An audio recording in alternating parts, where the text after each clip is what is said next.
So thank you very much for all participants and for being here today.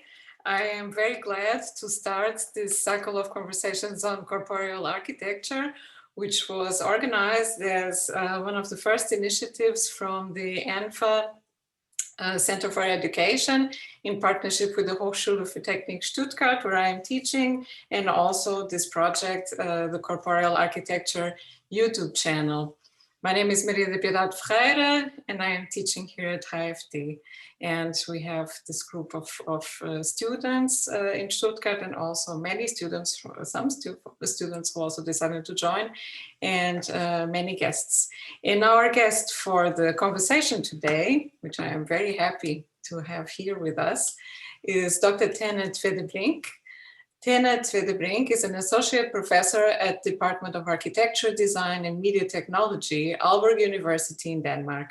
She has an educational background in the interdisciplinary combination of architecture, engineering, sensory science, food sociology, and user experiences.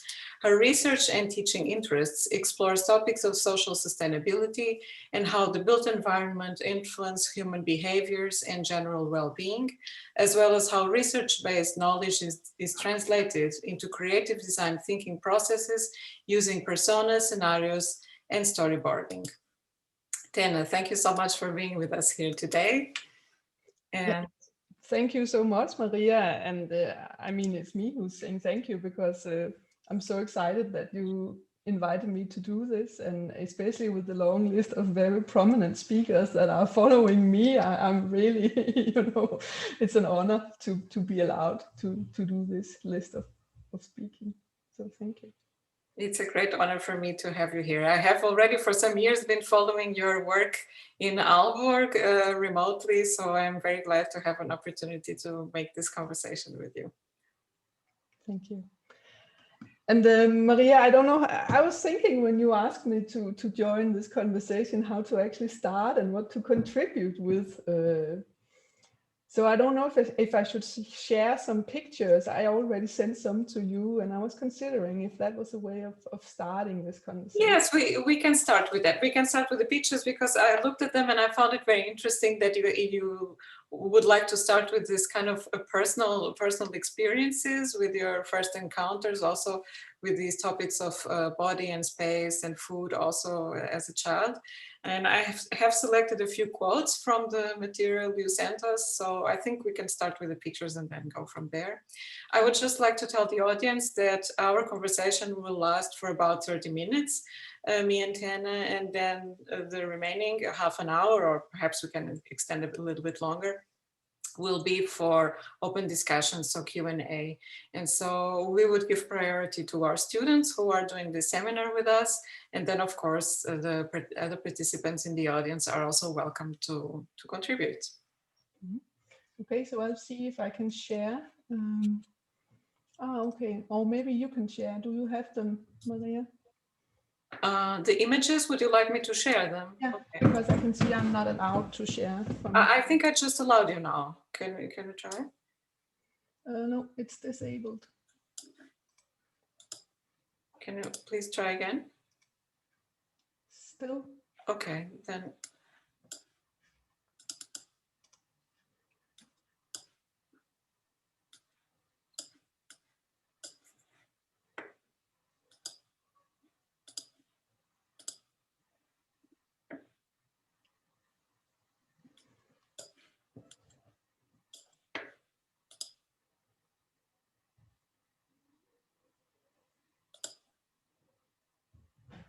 Okay, everybody can see the full screen?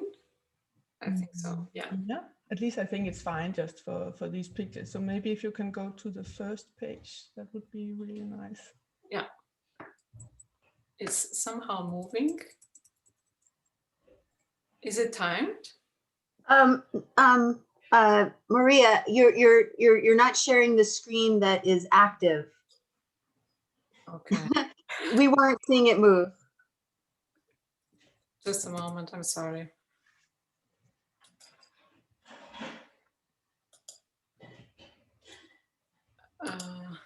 This seems to have crashed. Oh. Okay.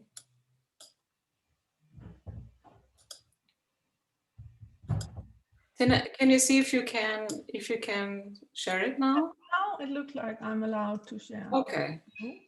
Sorry about that. So I wonder if you can see my screen now. We can see it, yes. Yeah, good. So yeah, I chose to bring a series of 5 to 10 pictures here because I wondered how I should address this topic and what my specific contribution could be. And I actually wanted to start with these 2 illustrations or photos here, and especially the one with the little deaf-blind girl here, because I think my entry point into being interested about corporeal architecture or just neuroscience in architecture in general was this interest in how human beings experience spaces and environments. And that curiosity for me was triggered already when I was a very, very young student. Actually, at my first semester, we were introduced to some deaf-blind children, and our task in that semester was to design a facility or a dwelling space and activity center for these deaf-blind children and young people. And we spent a whole week together with these young children trying to understand what it was like for them to be in a space and experiencing architecture. And you know, being a young student, I knew nothing about how to talk about this or understand that, but it really opened my mind and it triggered a lot of questions, I would also say, in my mind to see how they engage both with each other, but also with space. So at this point, I really became interested in understanding how do we as human beings experience and perceive architecture and built environment. As part of that, also trying to understand more in detail, how does our sensory system actually work, and how does it link with the brain, and how we understand and read spaces, and especially also what happens when parts of our sensory system is maybe not well functioning, or at least, you know, different from what we ordinarily know about people. So also already here trying to understand what happens, for instance, if people have certain kind of disabilities, or when they become sick and something with our bodies and our minds are maybe not what we refer to as normal. At that time in my education, we didn't knew, or at least we weren't taught anything about neuroscience or how to perceive and understand spaces. I guess what we were mostly introduced to were, for instance, you know, something like the Bauhaus legacy, and I found this drawing by Oskar Slemmer, but also, of course, because I'm from Aalborg University, we had Jørn Utzon, the Danish architect, is from Aalborg, so of course we were introduced to his work. Sten Eiler Rasmussen, another Danish architect writing about architecture and experiences, was something that we were introduced to, and Juhani Pallasmaa, his writings about sensories and phenomenology, you could say. But it was not quite enough for me. I didn't kind of find the answers I was looking for in these kind of writings and within the discipline of architecture. So at some point in my education, I became very curious about food and food perspectives, because one of my teachers told me that to her knowledge, at least in food science, they were a little bit more refined, was the word she used, or academic, you could also say, in how they addressed the sensory understanding and perception of environment. So I was so lucky that I was actually able to work and collaborate a little bit for a whole year with the Danish culinary team. And what I realized when I began talking and working with them was that they had the exact same curiosity towards understanding this relationship between human beings and built environment and emotions and feelings. And the way they could talk about how their work with the food and creating meals was not just about the food and the taste and flavors of the food, but the whole experience, the way they could kind of frame and stage an atmosphere, speak to people's emotions, create a mood and a specific experience by knowing how they could use foods and the sensory experiences of the foods to trigger memories and trigger certain experiences, but also actually bring people together in conversation and trigger things that for me it was actually kind of magic that they were able to talk about it in that way.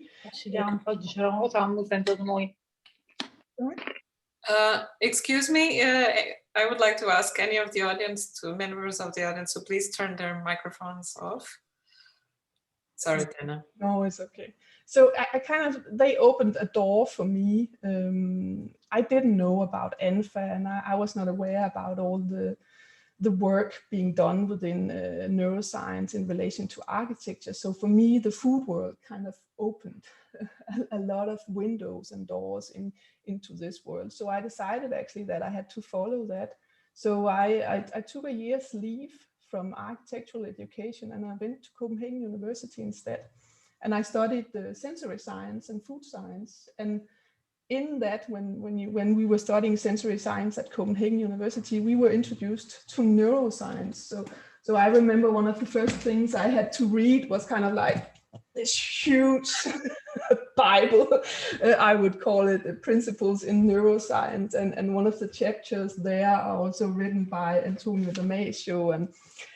And again, it was a language and a way of thinking that was, eye-opening for me as an architectural student, because this was not the way we were speaking about architecture and understanding spaces in architectural schools. So going into the food world and being forced to read and understand neuroscience was really something that completely changed my view upon architecture.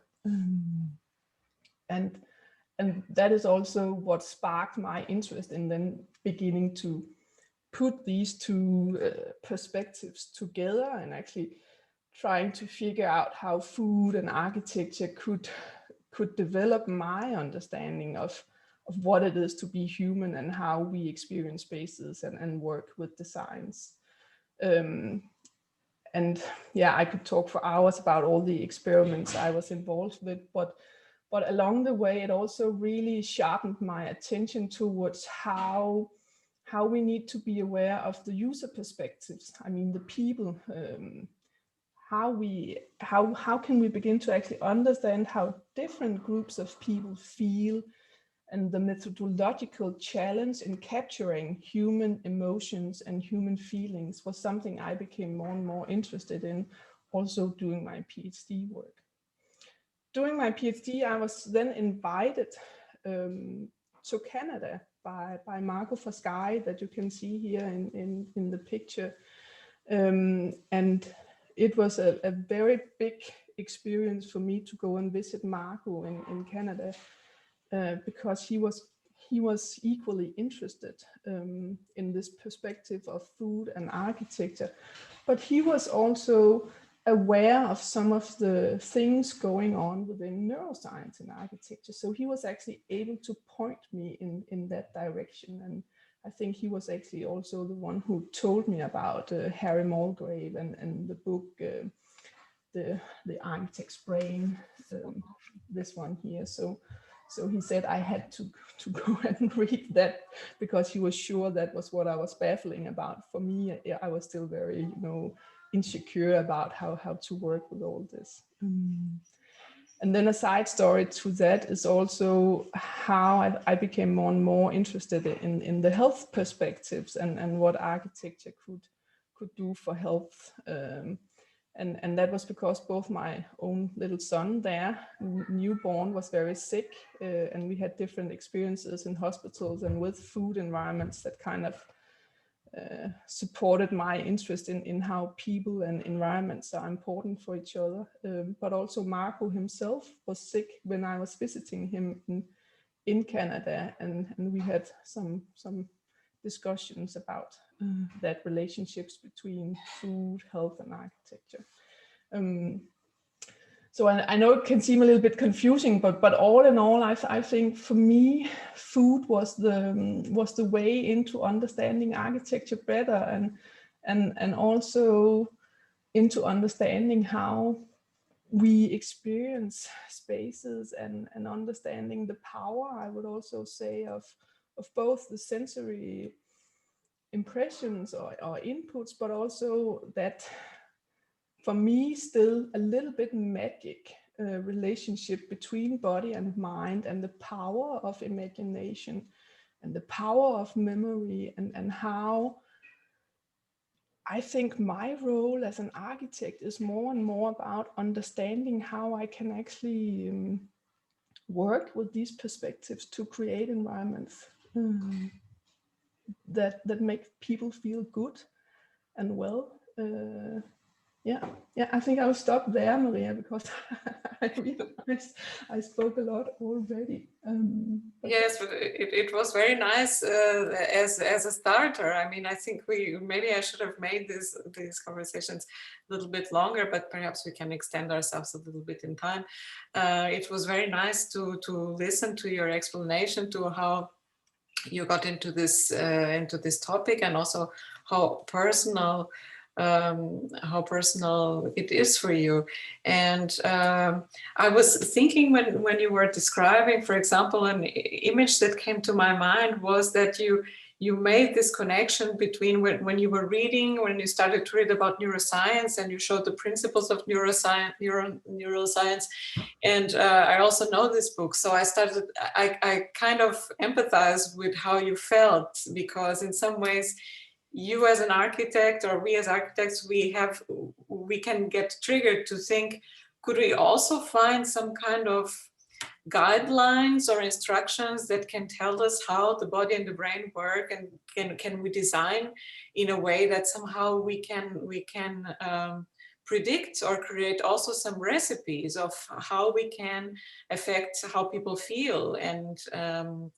And I think in many ways, any good architect is already creating recipes and recipe books with each building. And of course, we have the theorists in architecture. We had Vitruvius, and we had Alberti, and we also had Le Corbusier, who was trying to do this scientific aesthetics. He was trying to find that unified theory that could justify with science, and find the rules and these recipes of what would make us feel good. And I also found it very interesting that in your presentation now, and also with the texts that you sent before that I was reading, that you made this account of this very personal experience dealing with your son, and this health difficulty he had, and also with Frascati. So this connection with food, also as a comfort to dealing with states of deep vulnerability. And I think that in this way, that's definitely where we can make a connection to architecture. And I think that architecture really has this role of protecting and of preserving our vulnerability.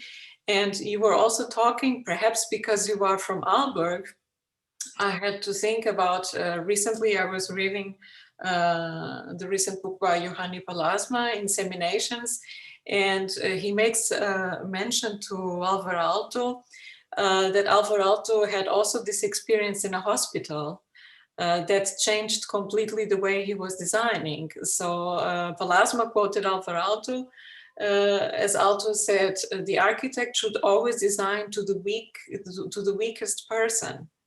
So to the person who needs the most to be supported by space. And Alvarado also mentioned how horrible it was to be lying in a hospital bed and only seeing these bright lights immediately affecting his eyes, and not being able to have full silence or full darkness, or not to be able to feel at home at the moment when he most needed to feel at home. So I found it very interesting also that you brought this perhaps your Danish cultural aspects into the connection with food. Yeah, and I mean, it was exactly that you know, I was a little bit interested in what role architecture could play, and what you could say the relations were between humans and space. But when I suddenly had to stay at hospital myself with my little baby boy, and I had to experience what it was like to stay for 2 full weeks in a hospital, not being able to go away from that space. And then I were in 2 different hospitals that were completely different, also in the interior layout. So one, I was, you know, hospitalized in a big room together with a lot of other moms and their babies. My husband was not allowed to visit. We didn't have any privacy.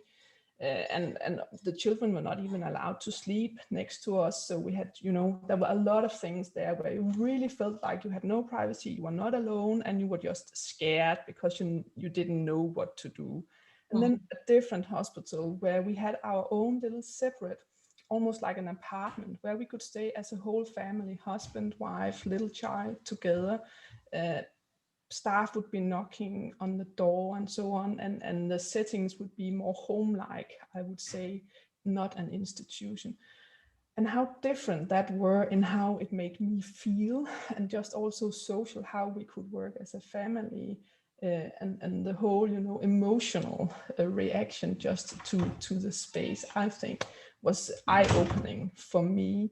And then coming to Canada, talking with Marco, and he being in hospital also, I could compare the Danish system with the Canadian system, 2 very different ways of designing hospitals also. So I mean, I think I was just confirmed in some of the intuitive speculations I had. But the challenge for me was then, okay, we can talk about it. I can feel it in my body, but there's so little, you know, academic literature actually being able to voice it or describe it. And how do I begin investigating it? What methodologies do I use to capture all this? So I think for many years, and maybe still, I was actually really confused about, okay, I can feel all this in my body, but how do I begin describing it? How do I investigate it? And how do I then use it when I begin designing something in the future?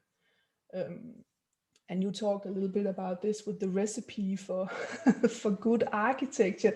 And I think for some years, I was actually very interested in developing that recipe. You know, if I could just come up with how to do good architecture. But then I think as the years went by, and the more I kind of worked with the topic, and also again from the food perspective, I realized that there's not one recipe. You know, it would actually be really boring if there was just one recipe. And the chefs talked with me and said that what was interesting for them was to, you know, always refining the recipe or keep developing the recipe, you know, the next meal, how they could go even further or push the limit even more, or reach a new understanding of that specific taste and so on. And how they also were very aware about the importance of, I would call it context, you know, what time of year are we, what situation, what people are involved, and so on. They were really clever at reading their surroundings and understanding how the meal experience kind of grew out of what possibilities were around them, and how that had to change from place to place, time to time, and so on. And I think for me, it's the same with architecture. Yeah, but that's what I meant when I said, oh, I didn't mean the one recipe. I meant more from the point of view if we would like to say, for example, like a composer does, for example. And I think, of course, every good or serious architect does this. You take in consideration the requirements of the client or of the program. You take in consideration the context. But also, I think that sometimes the mood of the creator and how you are responding to each situation is, and the experiences you had with every other projects, they're always adding up. And of course, all the restrictions and regulations and all these things that come to interfere with the whole creative process. But I think I would like you to perhaps expand a little bit more with this topic of the food, because I think one of the interesting things about the way you describe how you are dealing with these topics is that you're not so focused on the designer's perspective, but you had this personal experience that made you refocus with design from the user perspective. And I think that in terms of design, this also shows perhaps a personal paradigm shift, or also reflecting a larger paradigm shift that is necessary, because I think that often we as architects and designers, we are so focused in seeing things from a kind of top-down approach that we doing the recipes or composing what people experience and hoping for the best or telling them what to do. Instead of actually putting ourselves into this really empathic process of imagining and being the user and then giving something to the user. Mm. Yeah, well, again, I think for me that kind of refined or at least attention to the user perspective and the diversities within users grew out of the food, because in food science, and especially within what they call consumer science, there's really this elaborate and refined understanding of how our taste buds and our whole sensory system, they call it, changes throughout age, but also differs depending on what gender you are and how they are highly affected by diseases and hormone system and so on. So within food science and consumer science, there's a lot of research going on how you can actually understand these different levels of sensory input and how people change, and they also work with the user segments, you know, product design. Now we move into product design, almost an industrial design, how they work with user specific perspectives, because they aim certain food products towards certain groups. You know, this is the group that are eating chips and this is the group that are eating french fries and so on. So they have a lot of knowledge within that, because they understand that they can actually address people in different ways. And I don't know why, but for me, that was really interesting that they understood how different people are. And of course, they had a very commercial interest and an economic interest in that.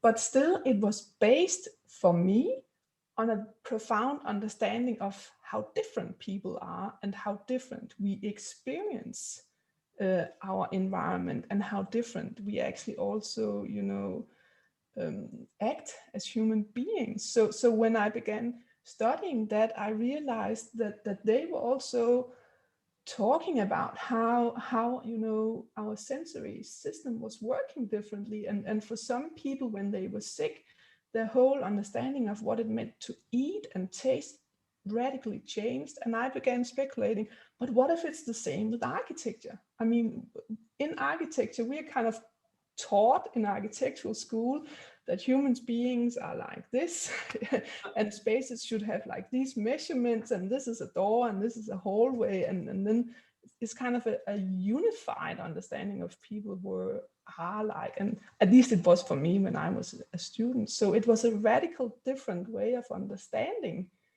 how people experience their surroundings, because here they were talking about the value of understanding, you know, different ages and different genders and different cultures even, and so forth, and how sicknesses and diseases could highly influence how we understand the world. So I kind of, you know, again brought that food perspective and that understanding of who we are as persons and human beings back into the architecture. And of course, I realize now, many years later, that a lot of people were already discussing that more and more in architecture also, but I was just not aware of it because somehow, you know, that knowledge didn't reach Aalborg and my university. Yeah, but now we are becoming more connected, and now we are becoming more and more aware that there's more people really thinking about these topics. And I also find it really interesting that you mentioned that there is also this other side from this kind of knowledge, from the food perspective, or starting with the food perspective, that it can also be used, of course, to manipulate the users, to exploit commercial interests, and to make people addicted to certain kinds of food. I mean, we know it from fast food, but in terms of space, we also know it, for example, from places like theme parks, which really deal with this very calculated way of triggering certain responses, and then people enjoy the experiences either because it's positive or negative and so on, and then go through these thrill-seeking experiences.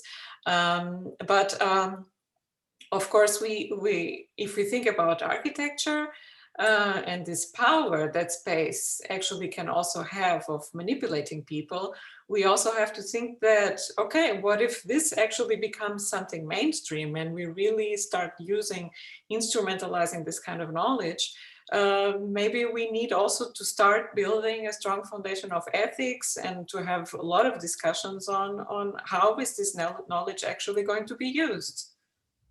Yeah, and I completely agree with you. And this is also something that Andrea Jellick, who's also visiting your lecture series here later on, that I'm discussing with her, and why we are more and more interested in the topic of, I would call it social sustainability, is also, I mean, when we begin talking about capturing these diverse user perspectives and actually also how we can create atmosphere to kind of invite for certain behaviors and certain emotions, then there's a huge responsibility put on our shoulders, and a very large ethic responsibility also. And at least ethics is not something that we are teaching currently in our university, and not something that we are discussing that much with students, but it's something that I think we need to be more and more aware of.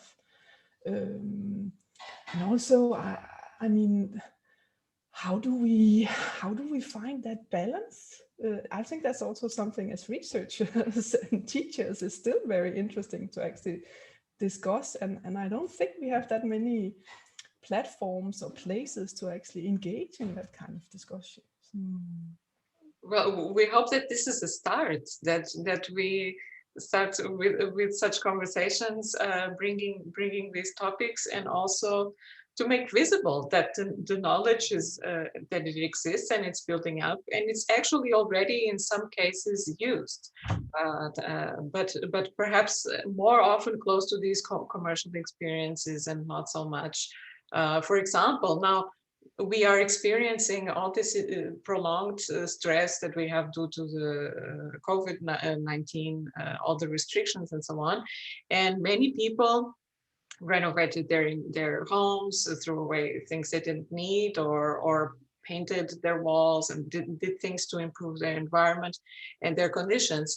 And I thought often how important it could perhaps also have been for, I don't know, governments or institutions and so on, to perhaps make some videos of sensitization of how to more tips to tell people how they could improve their current situation by doing certain changes in the environment. For example, I was last summer teaching ergonomics, and this summer I'm teaching ergonomics again here at HFT, and I tried that the exercises really address this issue, and also that the exercises somehow keep the students physically active and so on, and I have the hope that they kind of transport this recipe, this procedure also to the people they live with, and maybe to their friends, because I think it's really, really important. So we should share also this knowledge more openly. Yeah, and I would say for me, I think I'm also thinking more and more about, everyday rituals. I would say, I mean, the little kind of activities that we can do, or the ritual of making a cup of tea and sitting down and enjoying that, and all these things that actually, you know. Yeah, also as part of framing a sense of belonging, and creating a space, creating a home. What can you do to make yourself feel better and have a nice experience? I think for me, food is again, and it's not to keep talking about food, but food is actually a very, very clear example, and something a lot of people can understand, that these rituals of making tea, for instance, or cooking a nice meal and enjoying a nice meal is something that everybody can understand intuitively. And I think it's sorry. And also something that you mentioned, this connection of food and space and atmosphere, as something that triggers our memories. And I also had this experience in the last months. There was a point that I was when I was sleeping, I dreamt that I was in Venice.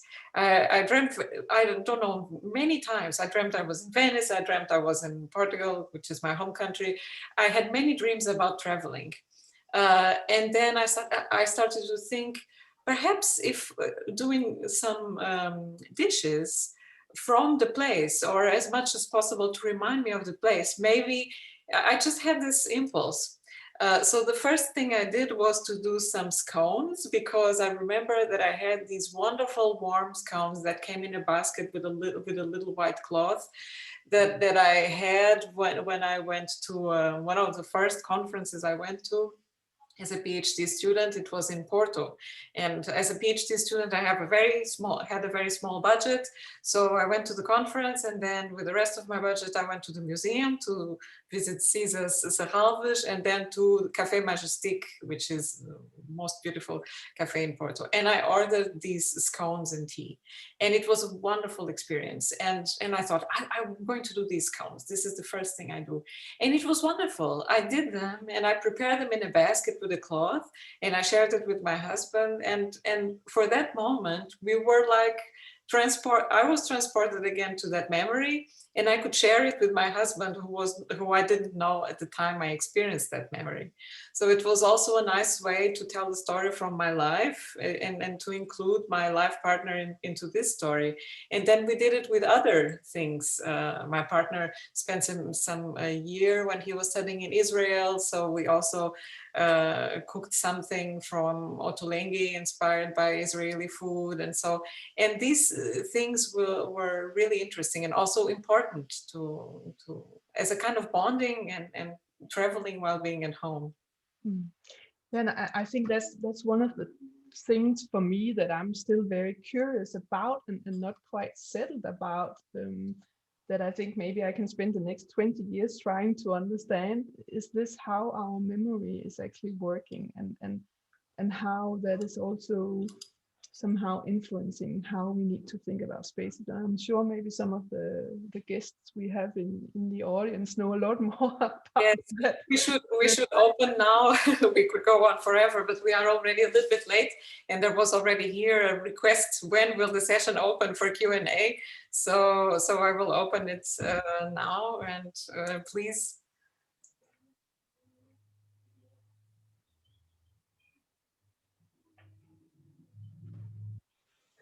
So first of all, probably from a student point of view, I was extremely happy to read your paper about the hospital project and so on.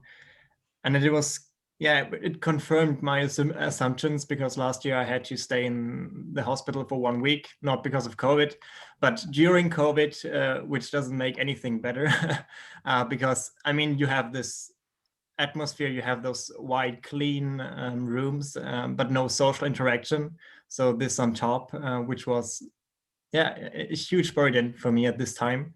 And And it was very interesting to see that it's not an individual phenomenon. So it's not something that only some people happen, or people who are just like central to probably rooms or so, but in general. And I'm so glad to have now like scientific point of view now to have something in discussions. Yeah, so I wanted to add this. That was amazing for me to read. Well, thank you so much. I'm really glad. It's so rare that you have the opportunity to get feedback from real people when you're writing something. So I really appreciate it. Thank you so much.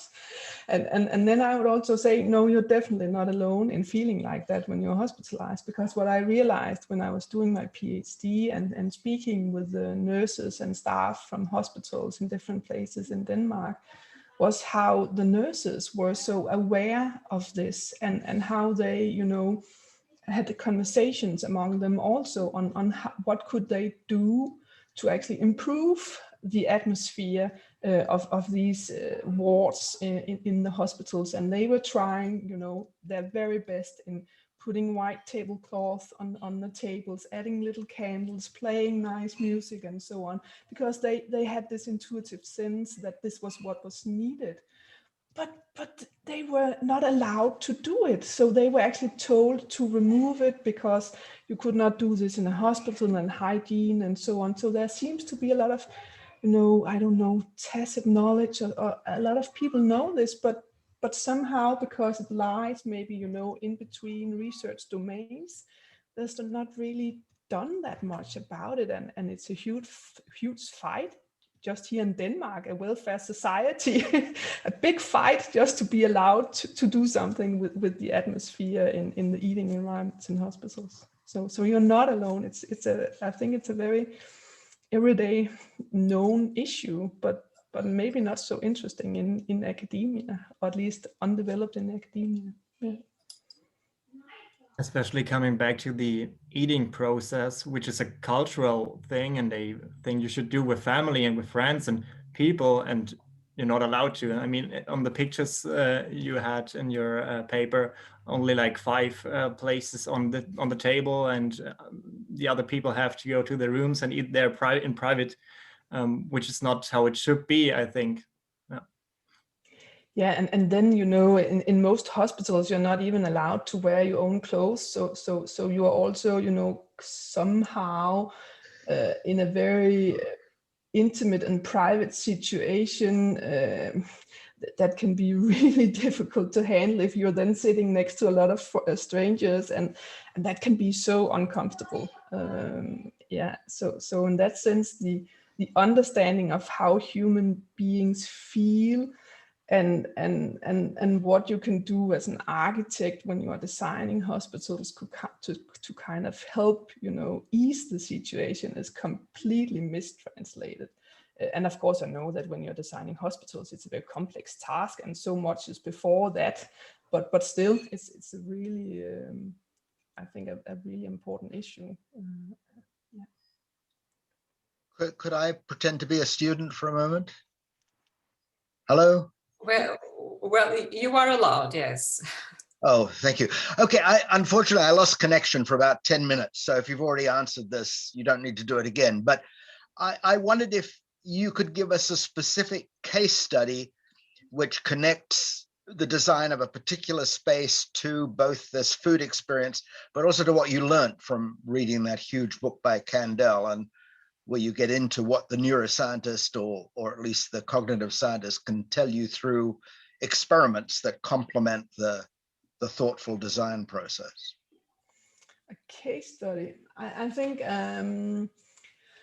it's difficult for me to point to another case study than the one I tried to do myself when I visited the hospital and did the studies I did there. And what I did was maybe not neuroscientific, to be honest, and I have to say I'm not a neuroscientist. I tried reading the book and I was blown away by the book because it had a vocabulary that was completely unfamiliar to me as an architectural student. What I took with me from the book was the way that it began describing the different processes that is happening, you know, when you go into the body, and especially when you go into the brain. I'm not the right person to maybe be a judge of whether that is the right way to describe it, but at least it inspired me to begin to understand what is actually happening in our minds when we move around and when we eat. So it triggered me into paying more attention to that when I was doing my case studies. So when I went into hospital, I tried practicing, not just looking at it as I had been taught as an architectural student, because if I only did that, then I would be very focused on what was the form, layout, what would the colors be, what would the daylight be, and so on. But I tried to become much more aware of the people, what the people were doing, how they were acting in the different environments. I became more and more curious about finding tools and methods to capture also what people were feeling and what they were thinking. And when I started, maybe because I was not clever enough, but at least I had a difficulty in finding the proper tools and the proper methods to actually go into that level of understanding. I could see in the food science that they were working in laboratories, you know, doing different tests. There were also this experiments going on with different sensors that were EEG, I think, and so on, to try and capture what is going on in the brain. But that was all something going on in very controlled lab environments. So actually trying to understand how people were thinking and feeling and behaving out in real life, out in real environments, were less explored, maybe for obvious reasons. But that kind of triggered my interest in then beginning to work with what I call the persona and storyboarding and storytelling tools, because that was, for me at least, ways to begin capturing some of these emotions and some of these feelings. If I could get people to tell a story, to put into voice how they were feeling, or if they could do a drawing, or we could talk around pictures, then I could try and capture some of that. Of course, it's not the perfect solution, but at least it was my attempt to try and see, okay, how can I trigger some of this considerations about people's memories and their individual feelings. So that's kind of a very long answer to your question, Michael. I don't know if you're satisfied, but no, I'm very satisfied, because I think the whole point is, like you, we're not expecting architects to become neuroscientists. And so the real question is not how do you remember the fine details of a neuroscience textbook, but rather what can the architect take away from it? So I think your personal testimony was very helpful. Thank you. You're welcome. And I would also say maybe to add to that, Michael, that I still find it very interesting to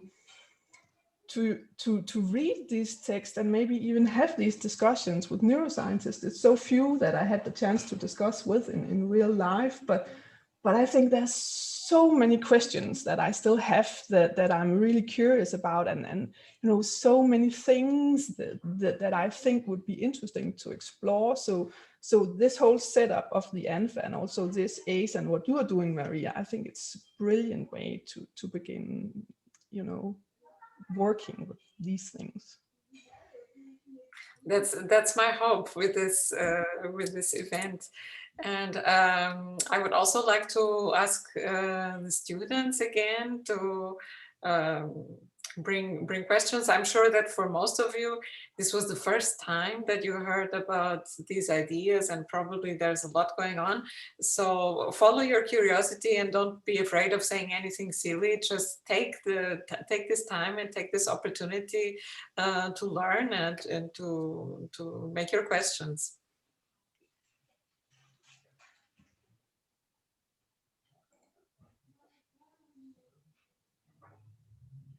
I've got a question. In order to kind of create a new project or create a new building, at what stage do you think about what you just said, the user stories and the person who interact with the building that you're creating? At what stage do you think now is the best time to consider all of that, and after that go on with the process of creating the building and creating entire facilities and stuff like that? Yeah, that's actually a very good question. The course I'm teaching now and in my university with my students, we try to implement this kind of knowledge in what I would call the early design phases.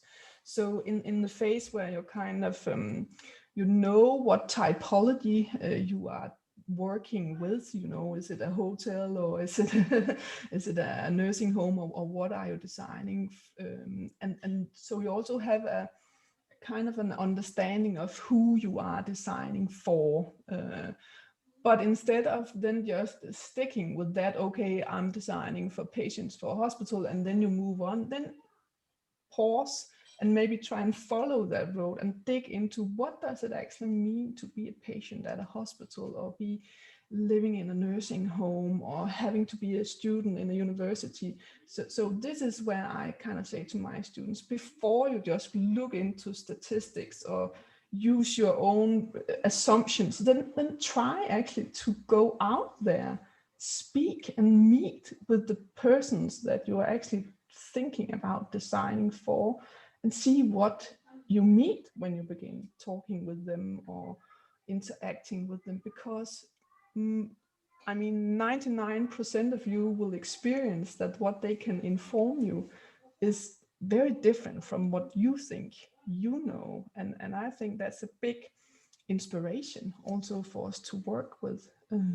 So that's what I'm doing with my students. Encourage them to go out very, very early, before they, you know, settle on the final room program and all the functions.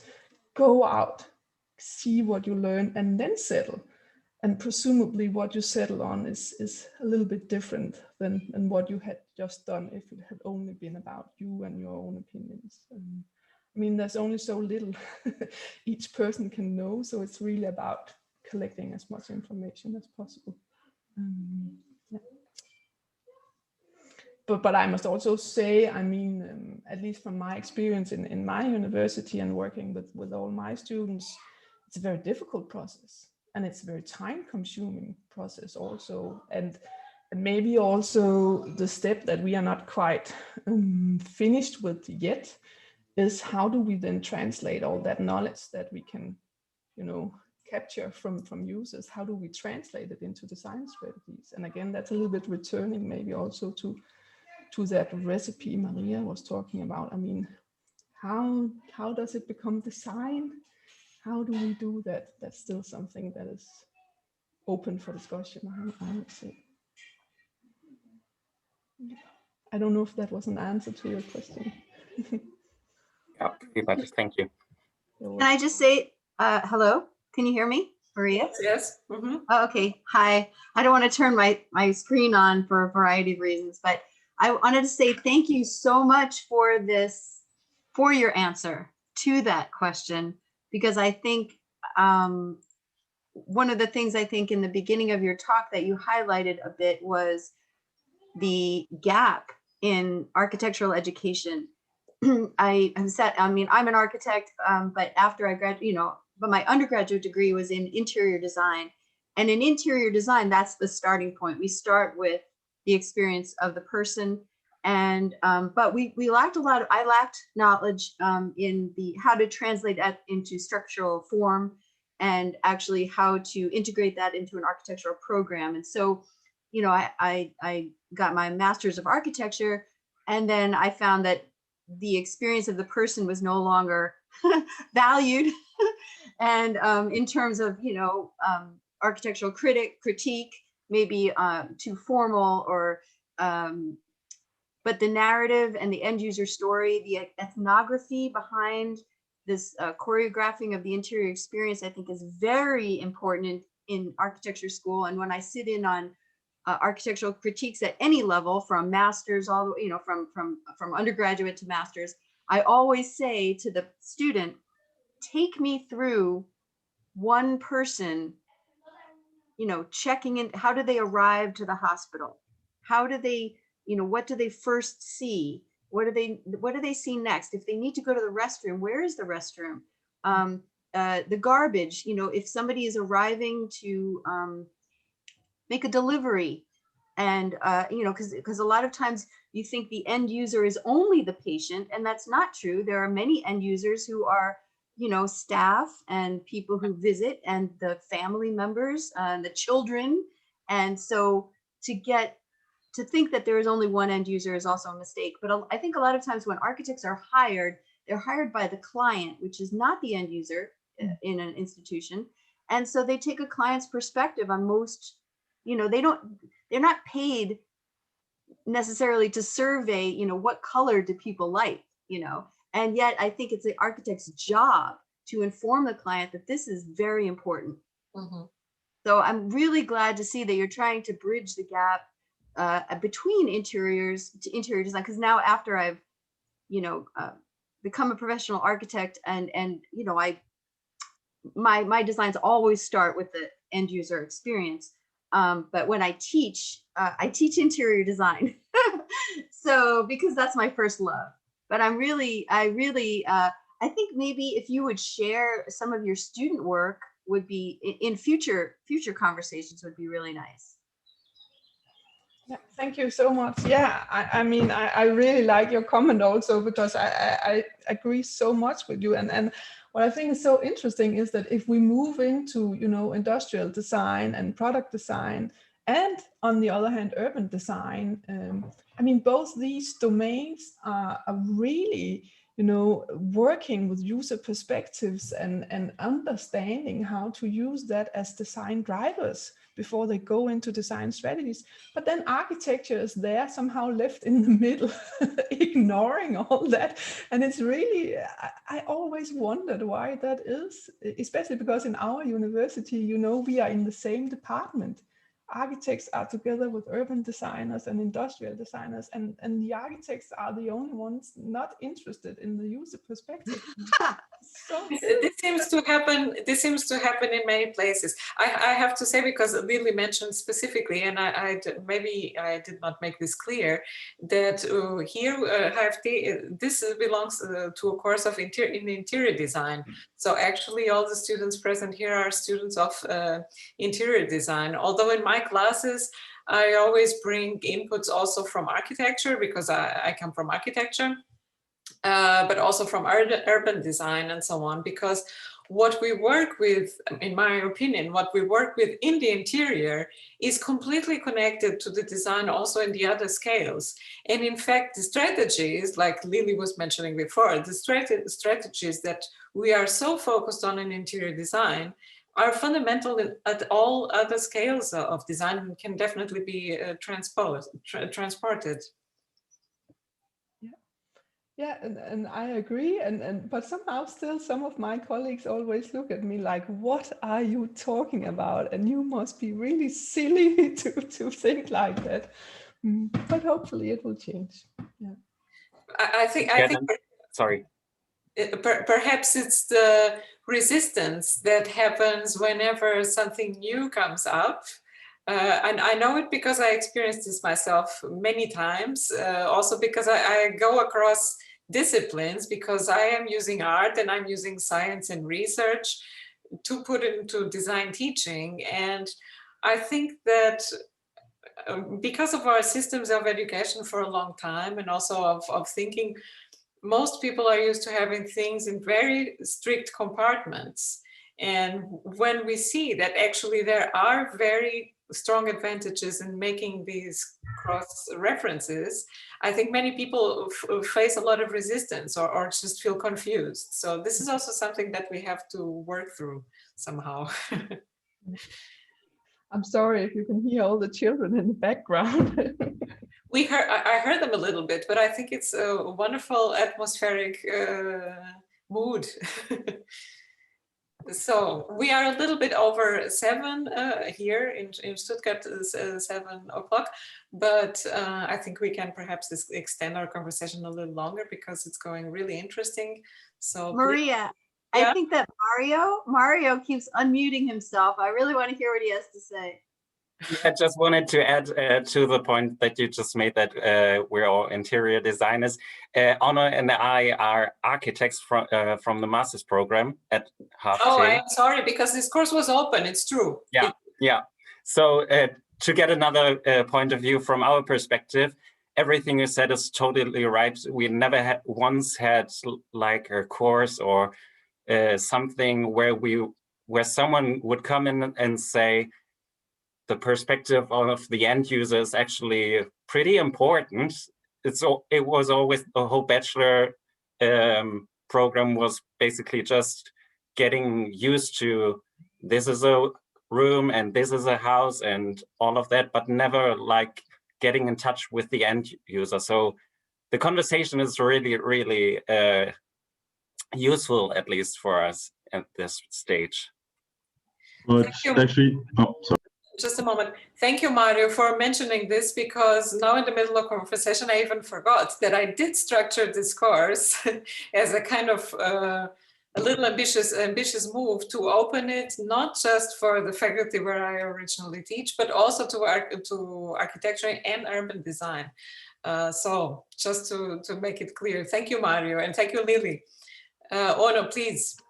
Yeah, so to that, I have to say that we actually got a pretty good explanation in our bachelor why we look so much on how we get architecture taught and not what people actually want in the end. And for us, or our professor said, if somebody comes to you and he wants a hobbit hole, like a small house, really cute, because the person loves to live in there, we have to decide to go to the person and say, okay, you will love your whole life to live in that hobbit hole to the point where you don't. So there's maybe a point in your life where you say, oh man, this idea with the hobbit hole was not my best idea. And that could be after 50 years and you're totally happy for 50 years, but it could also happen after 2 years.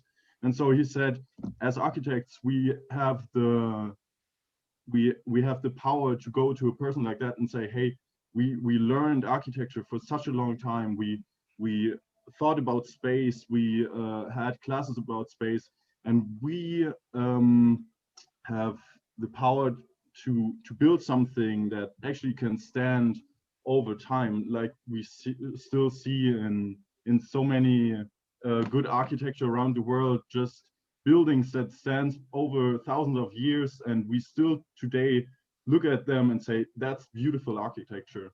So I think it's really interesting to find the right path to say we have the architecture knowledge and can push them in a way, but we also, of course, have to hear what they want us to build. So maybe you can build 50% hobbit hole, 50% Corbusier, and be happy with it.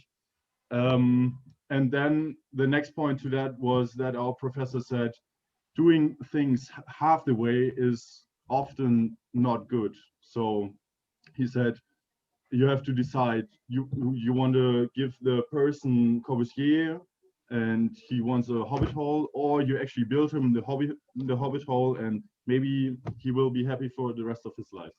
So it's not that easy, I think. So Ono, what's the name of this person? I want to find out the name of this arrogant architect. His professor is Professor Röder. He is teaching architecture theory in bachelor. So Michael Röder, I think. Mario, correct me. But Maria, maybe if I can. Yes, I would also like to make a comment to Ono, but Tenna, please. But Ono, I think you actually have a point there, because I, even though I smile at some of the statements of your professor, I can actually recognize some of the points behind it, I would say as well, because I agree. I'm not sure that the point is for us to go and ask what people want, because presumably they're not quite aware. I mean, it can sound a little bit arrogant saying it, but I mean, I would be in doubt if somebody asked me what I want. I mean, how the hell would I know? And then what I would do would probably be that I would grasp for things and concepts I already know, and then try to explain that. And from that, we don't really develop. So the point is, when engaging with the end user perspective, we are not asking what they want, but we are trying to understand who they are and what needs they have. Exactly. It's about how we can design for that. And I would say that's two very different things. So that's actually the point. Yeah. Yes. Thank you, Tenna. That's exactly what I was thinking, because in this case, I really think that it's not so much about learning how to convince the client that what he wants is wrong or is bad, but using the knowledge we have as architects. You said you use the word power, but I would rather say influence that we have to make the person understand for her or himself that perhaps he needs what his needs are, or try to understand from their perspective. And also in a kind of provocative way for the professor, who I actually don't know personally, but I would say, don't underestimate the hobbit hole, because the hobbit hole is actually quite archetypical. And I would like to hear someone like Juhani Palasma talking about the hobbit hole, because there are some definite phenomenological properties involved in the whole hobbit hole situation. So all paradigms can be questioned, including the paradigm of professors. And I think that these conversations, my goal with these conversations is also to open to different perspectives as much as possible.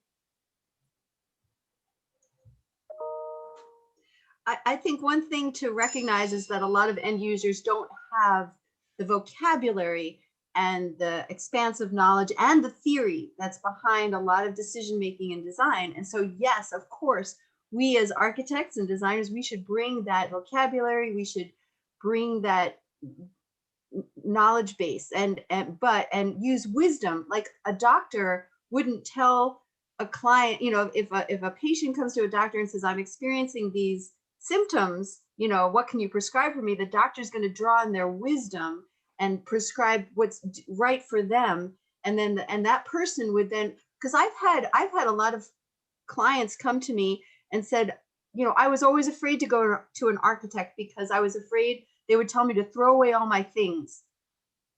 And I said, I would never ask you to throw away your things. I would ask you what's important about your things. And then I would help you showcase those things. And so, you know, maybe clutter is bad, visual clutter is bad, but maybe exploring the cultural meaning of an object and putting that on display is very important to you. So I'm saying, so this is a response to Ono, which is that, you know, the classic architectural response would be, you know, I know better. And a doctor sometimes does know better, an architect does know better, but there's also the empathy aspect that needs to be considered. Great conversation, Maria. I love it. Thank you, Lily. Yes, this is going wonderful. We are a little bit over time, but I think we can still continue. So please, more questions, more comments.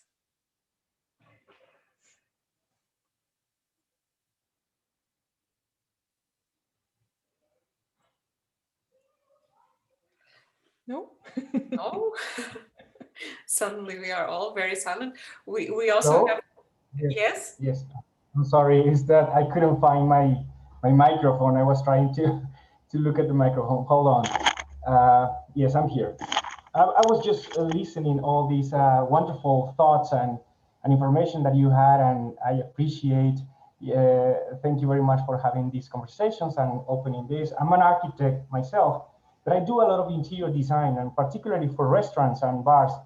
But on the part of the architecture, I develop a lot of houses, high-end residential houses here in Mexico. So I'm located in the second largest city of Mexico. And the traditional part of architecture is a little bit different from the rest of the world, perhaps, because in Mexico you have to do everything.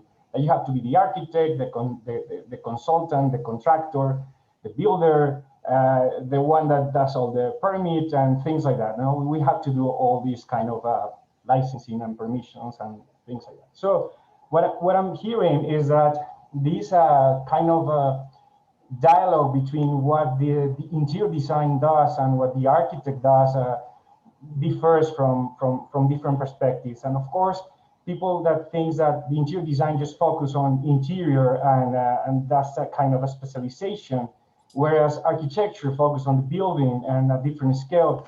That's what I really want to myself try to blur. You know, like I try to talk to my clients that when you are designing for people, you are designing for humans. Even it doesn't matter the scale, if it's interior, if it's outside, or if it's urban, because at the end, we're humans and we need to understand that the way we relate is not about the scale or typology, but it's about how we react and how we live a space, how we inhabit wherever we are, if we are below a roof or if we are in an open space.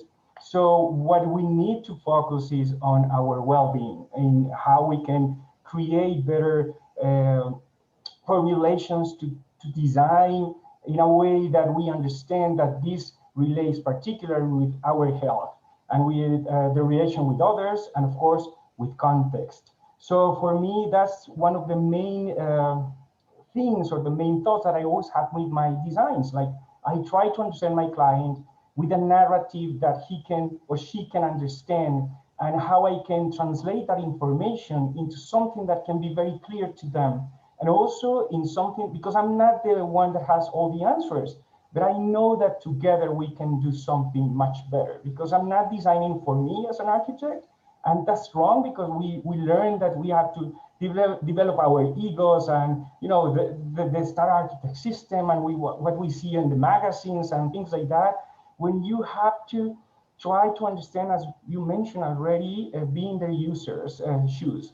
So you need to know what's going on with their minds. You need to know what's going on with their context, what's going on with their culture, with their ideologies. So you have to create, and using, of course, neuroscience and understanding, you know, like these mirror neurons, I just get it right now, is try to see what's going on in the mind of the other, what's the reaction with their faces, what is the reaction of their body's language, and you can get to know more about the client. And so you have to create this connection in order to create some dialogue, and then a narrative, and then develop a space or develop a project that connects, and that they understand and they are clear of you're working with their needs, with the reality of themselves, with their city, with the block where you are designing a house or the building you're designing, with the city, and of course with the interior.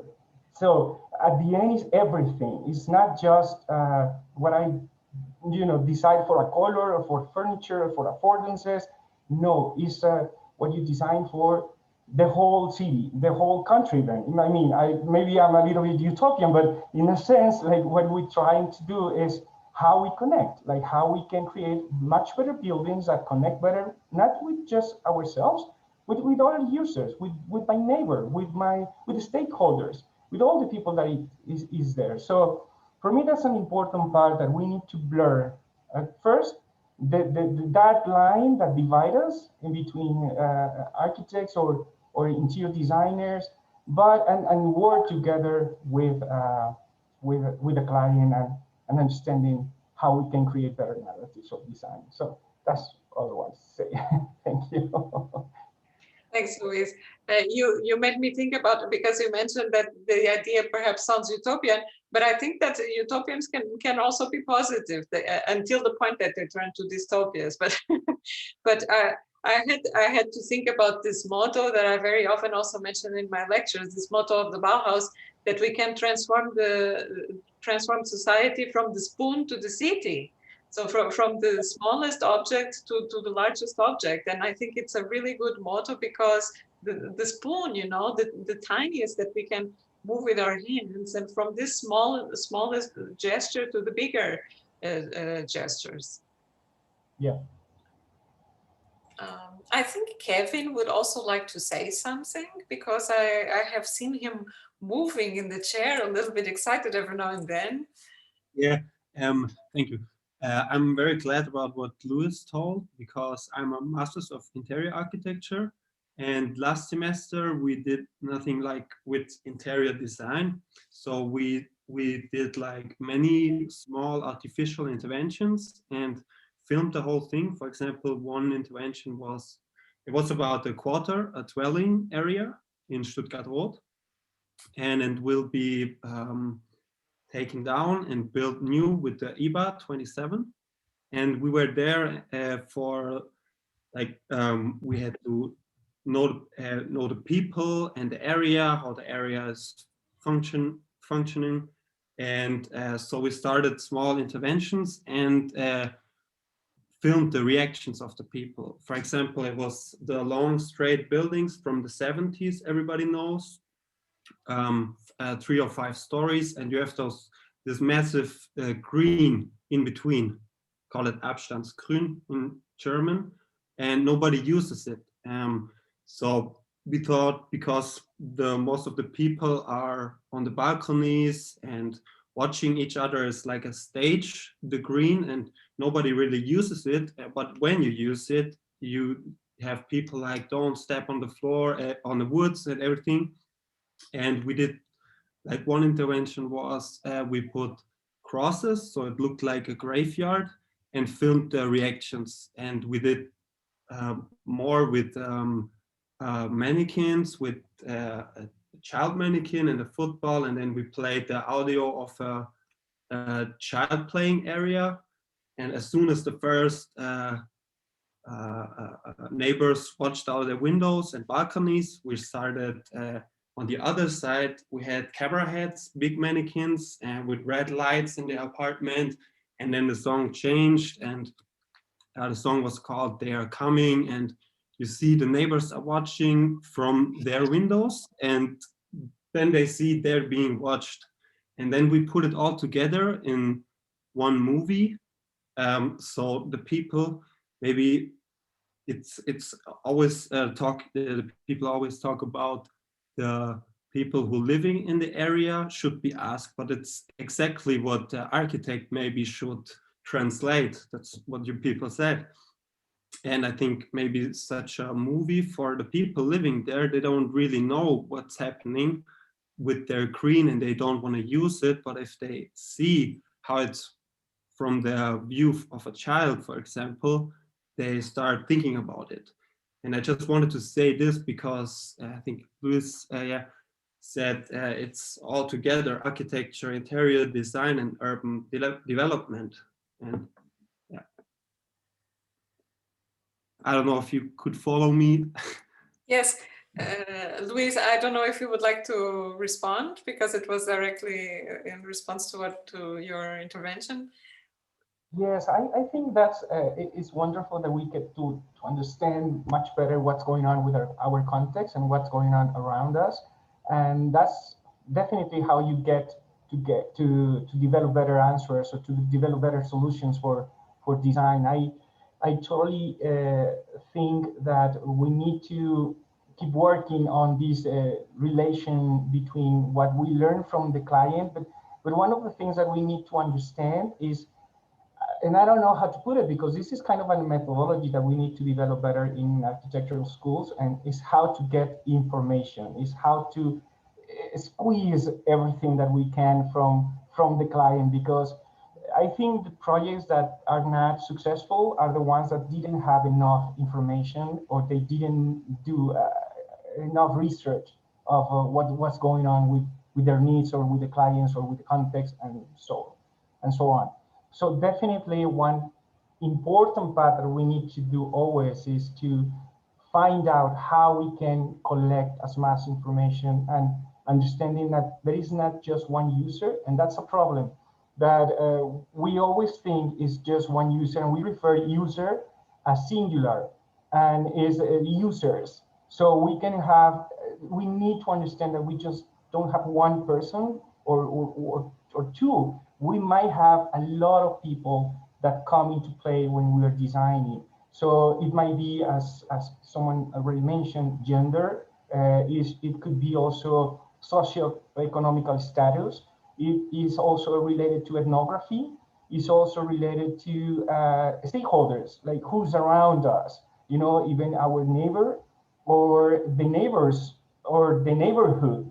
You know, so there's more than one user. And just to put in a bubble that is just one user, then we are making a mistake.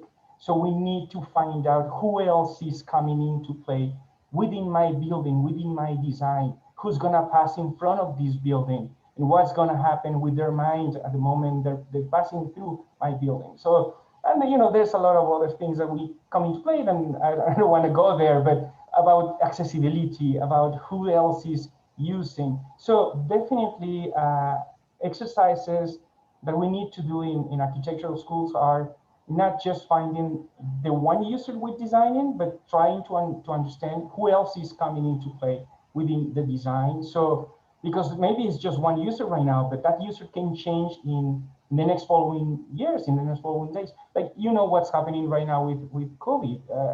We never thought that we need to use all, you know, this mask, and so already we changed the way we behave. So we are not that user that we used to be a year ago or 2 years ago. Now we are other users, other type of users. So in a sense, I appreciate, Kevin, for your comments, and I find fantastic. I would like to see that. I would like to see that project in particular and see. I mean, I can imagine something, but I don't have a real clue what's going on. So it would be wonderful. Maybe we can see that. Maybe, Luis, you can leave your email in the chat box, and perhaps Kevin can send you a link or that would be awesome. So I can give him some other of my comments. I don't want to be very very long in my words, but definitely, please, I would love to have that.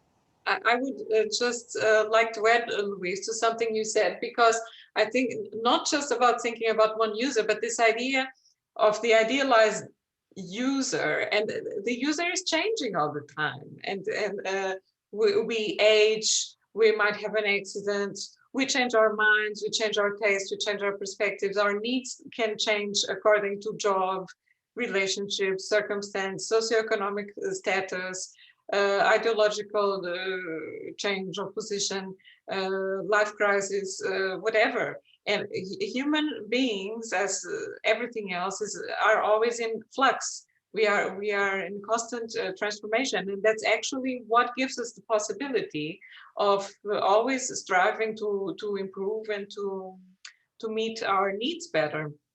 And I also found it very interesting that Kevin brought this example, and I didn't know about this project, but it sounds really interesting because it's a design intervention which doesn't use building. It uses performance as a design project.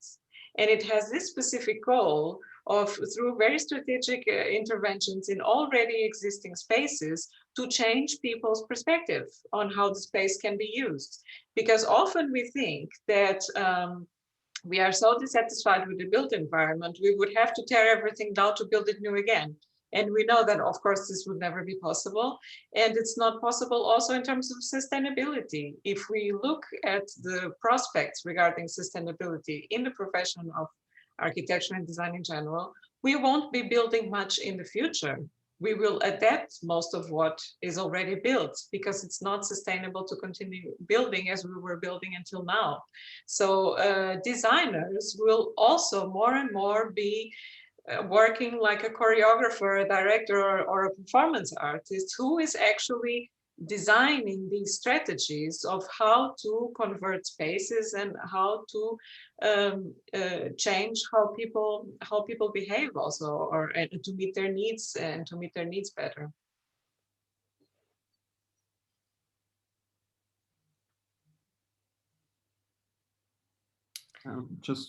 I put the link in the chat below because the video is too big to send it. So okay, great. Thank you. Here.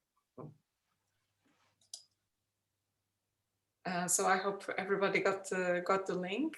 I don't want to click it now because I don't want to activate it in the middle of our conversation. So I just copy. And I don't know if there's any more comments or interventions. Okay, so perhaps we would stop now because we started with the seminar already some hours ago at 15:45.